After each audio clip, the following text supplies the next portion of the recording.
kasus Holy Wings. Karena promo Muhammad dan Maria, tempat hiburan ini ditutup. Saya ingin melihat kasus Holy Wings, kaitannya dengan unholy will. Dengan hati bersih, berpikir jernih, kita akan bahas. 12 kafe Holy Wings resmi ditutup dan dilarang beroperasi di seluruh wilayah DKI Jakarta menyusul insiden promo miras.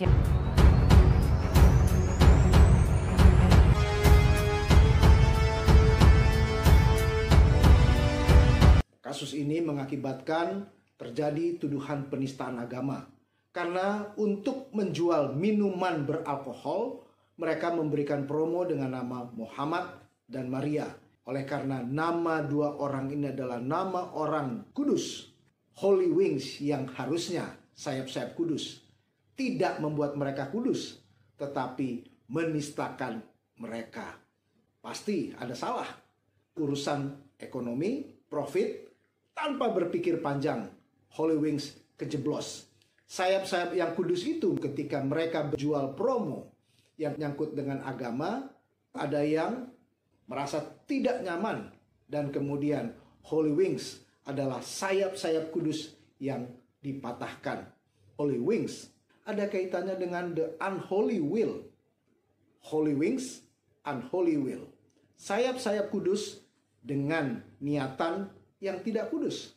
Apakah kemudian niatan yang tidak kudus itu hanya terjadi di tempat hiburan yang menjual alkohol, tempat maksiat, atau unholy will bisa terjadi di mana saja? Unholy will ternyata bisa dipakai dalam konteks apapun. Dalam konteks politik, membawa-bawa agama untuk memenangkan satu kandidat adalah unholy will. Bukan sama sekali urusan tentang kekudusan, tentang sakralitas, tetapi untuk memenangkan kandidatnya.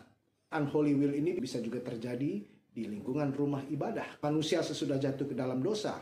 The unholy will dari Kain yang kemudian membunuh Habel adalah ketika mereka sedang beribadah. Ada unholy will, ada maksud atau niat yang tidak kudus. Merasa kalah, merasa tidak sebaik adiknya Habel, Kain kemudian membunuh Habel. Juga dalam banyak hal, dalam rumah ibadah masih terjadi korupsi. Juga terjadi kepada seorang rohaniwan yang terkenal. Sekarang sedang kabur tidak tahu kemana. Karena jualannya adalah jualan yang seakan-akan holy will tapi sebetulnya unholy. Dan masih ada beberapa kisah bisa terjadi korupsi. Organisasi keagamaan, pemimpin agama, dan bisa menggunakan agama untuk the unholy will. Holy Wings adalah pembelajaran bahwa karena unholy will, ya sudah tentu hanya berpikir keuntungan, tidak sensitif terhadap berbagai hal, menghadapi persoalan. Tapi unholy will terjadi di mana saja, di tempat-tempat yang seharusnya kudus, penuh dengan holiness, tetapi diisi dengan unholy will. Wings yang patah bisa diperbaiki dengan will yang benar. Seperti kata Rasul Paulus, kalahkanlah kejahatan dengan kebaikan. Kalau ada Holy Wings, kita harusnya bisa berkata, saya ingin mengisi Holy Will dimanapun saya berada, niat baik dimanapun, di tempat pekerjaan, di tempat hiburan, apalagi di rumah ibadah. Orang biasa, rohaniwan, politikus, siapapun juga harusnya punya Holy Will. Jangan kejeblos lagi seperti Holy Wings. Dengan hati bersih, berpikir jernih. Salam damai. Tabik.